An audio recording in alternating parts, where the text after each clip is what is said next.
प्रिया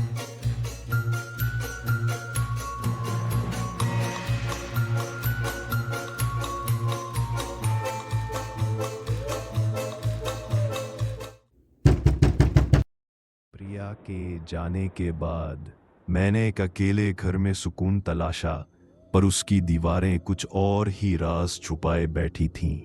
हर रात अजीब फुसफुसाहटें और डरावनी परछाइयां मुझे घेरने लगीं। क्या मेरी बहन की आत्मा मुझे सता रही थी, या कोई और मासूम रूह थी जो मुझसे कुछ कहना चाहती थी? एक पुरानी डायरी ने खोला एक ऐसा राज जिसने मेरे होश उड़ा दिए। चलिए शुरू करते हैं। अंधेरे की चादर ओढ़े शहर की वो गली, जहां पुरानी इमारतें एक दूसरे से सटकर खड़ी थीं, हमेशा से मुझे एक अजीब सुकून देती थी। लेकिन अकेला घर नाम की वो इमारत, जिसके तीसरे माले पर मैंने अपना नया ठिकाना बनाया था, उसकी चुप्पी कुछ और ही कहानी कहती थी। दीवारों पर काई की परतें, सीढ़ियों से आती नमी की गंध और हवा में घुली एक पुरानी बासी उदासी, सब कुछ मेरे अंदर पल रहे गहरे दर्द से मेल खाता था। प्रिया के जाने के बाद मेरी छोटी बहन, जिसके खिलखिलाते चेहरे की यादें अब सिर्फ मेरी रूह को छलनी करती थीं, मैं इस शोरगुल भरी दुनिया से दूर बस एकांत चाहती थी। उस पहले दिन जब मैंने चाबी घुमाई और दरवाजा खुला, तो अंदर एक ठंडी हवा का झोंका आया, जैसे किसी ने मेरा इंतजार किया हो। कमरे में धुंधली रोशनी थी, खिड़की से आते सूरज की किरणें धूल के कणों में नाच रही थीं, और दीवारों पर अजीब सी काली परछाएं थीं, जो हर हिलते पल के साथ अपनी आकृति बदलती थीं। मुझे लगा यह सिर्फ मेरी आंखों का धोखा है, मेरे थके हुए मन का भ्रम। लेकिन उस रात जब मैं बिस्तर पर लेटी, तो दीवारों से आती धीमी सरसराहट की आवाजें और हवा में घुली लिली के फूलों की हल्की मीठी गंध ने मुझे चौंका दिया। प्रिया को लिली बहुत पसंद थी। क्या ये सिर्फ मेरा वहम था, या यहाँ कुछ और भी था जो मेरी तरह ही अकेला था? शुरुआती कुछ दिन मैंने हर अजीब आवाज, हर हल्की आहट को अपने मन का वहम माना। कभी लगता रसोई से बर्तनों के खिसकने की आवाज आई है, कभी लगता गलियारे में किसी बच्चे के धीमे कदमों की आहट सुनाई दी है। मैं खुद को दिलासा देकी कि यह सब प्रिया के जाने के बाद के सदमे और नींद की कमी का नतीजा है। मेरी नींदें वैसे भी उड़ी हुई थीं। हर रात प्रिया का चेहरा, उसकी हंसी और फिर वो चीख, सब मेरे सपनों में लौट आता था। एक दिन मैंने अपनी पुरानी तस्वीरें अलमारी में सजाईं, जिनमें प्रिया की एक तस्वीर थी। जब मैं वापस लौटी, तो देखा कि वो तस्वीर जमीन पर गिरी थी, कांच टूटा हुआ था। मेरे दिल की धड़कन बढ़ गई, लेकिन फिर मैंने सोचा शायद हवा से गिर गई होगी। शाम होते ही उस कमरे में एक अजीब सी ठंडक पसर जाती थी, इतनी ठंडी कि मेरी सांसें जमने लगती थीं, जबकि बाकी कमरा सामान्य रहता।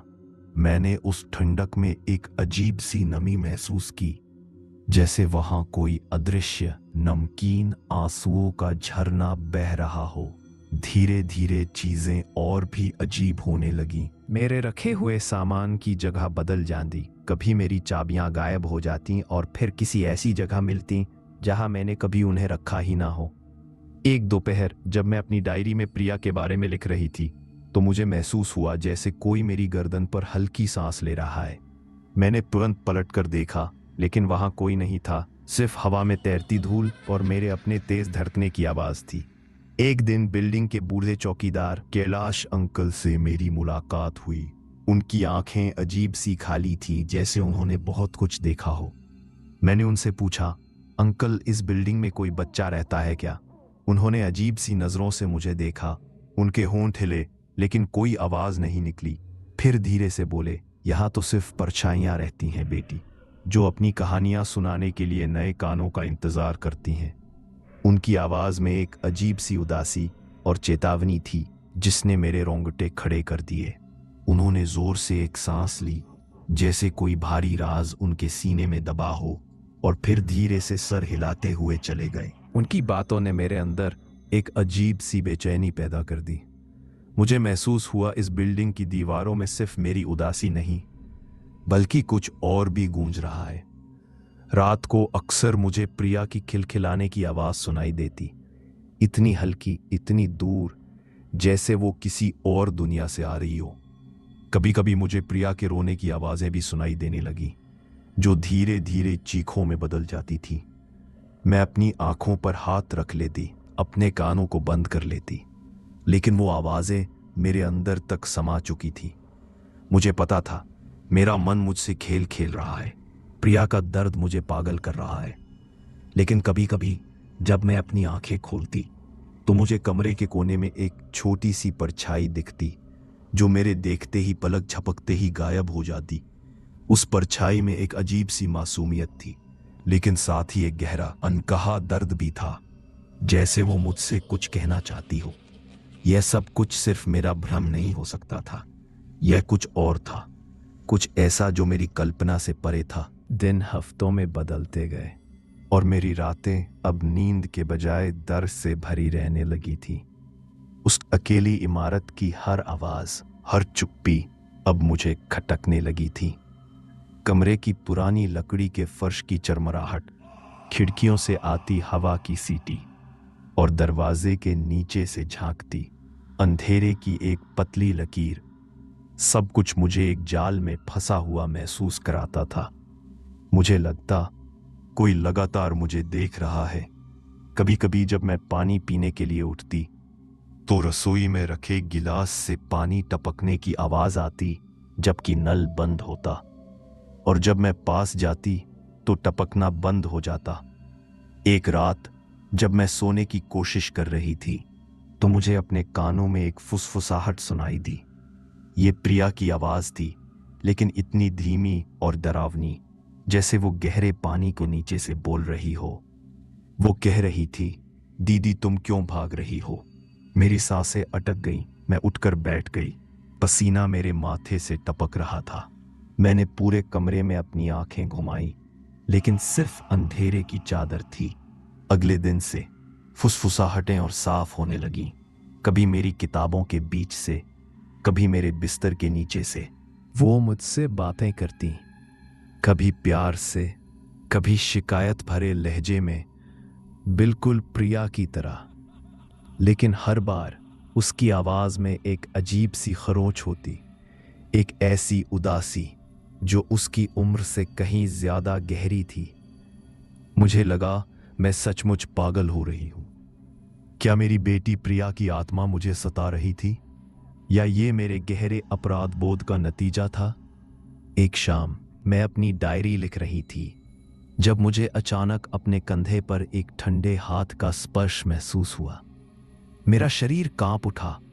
मैंने तेजी से पीछे मुड़कर देखा, लेकिन वहां कुछ नहीं था। बस हवा में लिली की वही मीठी लेकिन अब डरावनी गंध घुल गई थी। मेरे सामने दीवार पर लगी पुरानी घड़ी की टिक टिक इतनी तेज हो गई थी, जैसे वो मेरे दिल की धड़कन के साथ ताल मिला रही हो। मुझे लगा मेरी धड़कन रुक जाएगी। उसी रात मुझे बाथरूम से पानी की तेज आवाज आई। जब मैं वहां पहुंची तो देखा कि बाथटब में पानी भरा हुआ था और उसमें कुछ खिलौने तैर रहे थे। एक पुरानी गुड़िया, एक छोटी लकड़ी की नाव। ये खिलौने मेरे नहीं थे। मेरा गला सूख गया। मैंने उन खिलौनों को उठाया। उन पर जमी धूल और पानी की ठंडक मेरी उंगलियों को सुन्न कर गई। ये खिलौने किसी बच्चे के थे। एक क्षण के लिए मुझे लगा जैसे किसी बच्चे की छोटी ठंडी उंगलियां मेरी उंगलियों से छू कर गुजरी हों। मैंने डर के मारे वो खिलौने फेंक दिए और चीखने लगी। मुझे अब यकीन हो गया था कि इस घर में प्रिया के अलावा कोई और भी है, कोई ऐसा बच्चा जो मुझसे कुछ कहना चाहता है। लेकिन क्या? मैं धीरे धीरे खुद को कमरे में कैद करने लगी। मैं खिड़की से बाहर देखती, नीचे गली में कोई नहीं होता, बस पेड़ों के पत्तों की सरसराहट और दूर से आती गाड़ियों की हल्की आवाजें। मुझे लगता मैं इस जगह से भाग जाऊं, लेकिन मेरे पैर जम जाते। एक अदृश्य शक्ति मुझे इस घर से निकलने नहीं दे रही थी। हर रात मैं प्रिया की आवाजों को और स्पष्ट सुनती, वो मुझसे माफी मांगती, फिर मुझे दोष देती। वो कहती, तुमने मुझे अकेला क्यों छोड़ दिया दीदी। उसकी आवाज मेरी रूह को चीर देती थी। मेरी नींद, मेरा चैन, सब कुछ छिन गया था।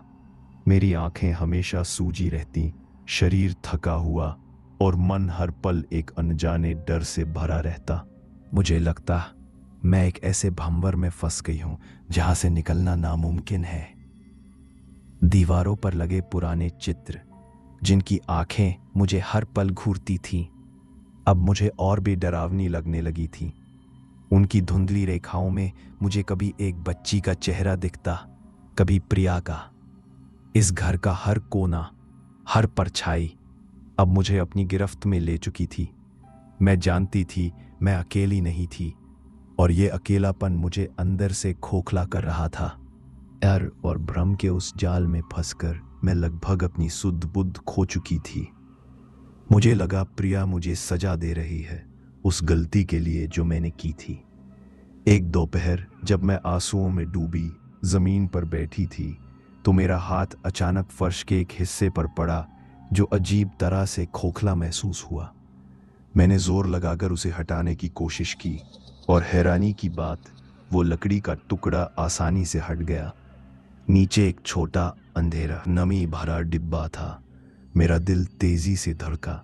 डरते डरते मैंने उस डिब्बे को बाहर निकाला।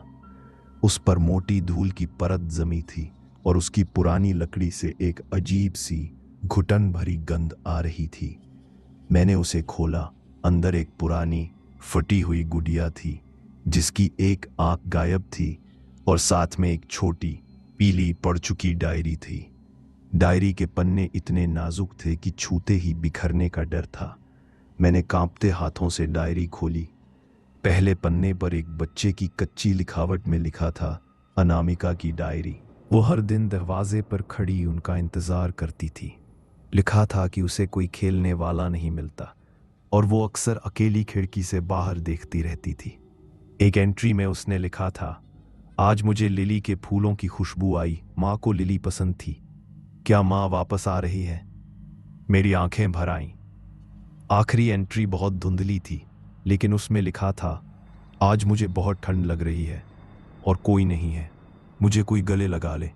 उस डायरी में एक बच्ची का अकेलापन, उसकी भूख और उसकी माँ के लिए उसकी तड़प साफ झलक रही थी। उसकी मौत शायद इसी कमरे में अकेलेपन और बीमारी से हुई थी। अनामिका की कहानियां, उसकी आवाजें, उसकी गंध, सब कुछ मेरे अंदर गूंजने लगा। वह प्रिया नहीं थी, वह अनामिका थी, एक अकेली बच्ची जिसने मुझसे कुछ नहीं मांगा था, सिवाय थोड़ी सी ममता और एक साथी के। मेरी प्रिया की यादें, मेरा अपराध बोध और अनामिका का अकेलापन, सब कुछ इस घर की दीवारों में मिलकर एक भयानक सच बन गया था। अनामिका की आत्मा मेरी प्रिया की तरह भी अकेली थी, और मेरी गहरी उदासी ने उसे अपनी ओर खींच लिया था। वह मेरी प्रिया की आवाज में बोल रही थी, क्योंकि मेरी यादों में प्रिया ही वो बच्चा थी जिसे मैंने खोया था। अनामिका सिर्फ प्यार चाहती थी। उसने मेरी उदासी को अपना सहारा बना लिया था। उड़िया और डायरी मेरे हाथों में थी। मेरे अंदर का डर एक गहरी उदासी में बदल चुका था। अनामिका की मासूमियत और मेरा अपराध बोध अब एक ही धागे से बंधे थे। मैं अब भी उस कमरे में बैठी हूं, लेकिन अब मुझे फुसफुसाहटों से डर नहीं लगता। अब मुझे लगता है अनामिका मेरे पास ही है, एक अदृश्य लेकिन महसूस होने वाली उपस्थिति। मैंने उसकी गुड़िया को उठाया, उसकी बिखरी हुई एक आंख को देखा और उसे अपने सीने से लगा लिया। कमरे में लिली की वही पुरानी हल्की गंध फिर से फैल गई, लेकिन इस बार उसमें डर नहीं, बल्कि एक अजीब सी शांति थी। एक ऐसी शांति जो कभी प्रिया की मौजूदगी में महसूस होती थी। शायद इस घर में अब कोई और अकेला नहीं था। बाहर सूरज धीरे धीरे ढल रहा था। खिड़की से आती हल्की हवा ने कमरे की परछाइयों को थोड़ा सा हिलाया। मुझे लगा जैसे अनामिका ने अपना छोटा सा हाथ मेरे हाथ पर रखा हो, और मेरी आंखों से एक और आंसू बह निकला। ये आंसू डर के नहीं थे, बल्कि उस बच्ची के लिए थे जिसे कभी प्यार नहीं मिला, और शायद मेरे लिए भी, जिसे अपनी बहन को खोने का दर्द अब भी सता रहा था। मैं जानती हूं मैं अब कभी इस घर से नहीं निकल पाऊंगी, या शायद मैं निकलना भी नहीं चाहती। अनामिका का अकेलापन मेरा साथी बन गया है, और प्रिया की यादें अब उसके साथ मिलकर एक नई कहानी बुन रही हैं। रात की गहरी चुप्पी में कभी कभी मुझे प्रिया की हंसी और अनामिका की हल्की आहट सुनाई देती है, जैसे दोनों मेरे आसपास खेल रही हों, और मैं बस बैठी रहती हूं, उन आवाजों को सुनती हुई, उस मीठी लेकिन भयानक गंध को महसूस करती हुई, जो अब हमेशा मेरे साथ रहेगी। यह घर अब सिर्फ एक इमारत नहीं, बल्कि मेरी और उनकी आत्माओं का एक अंतहीन बसेरा बन गया है।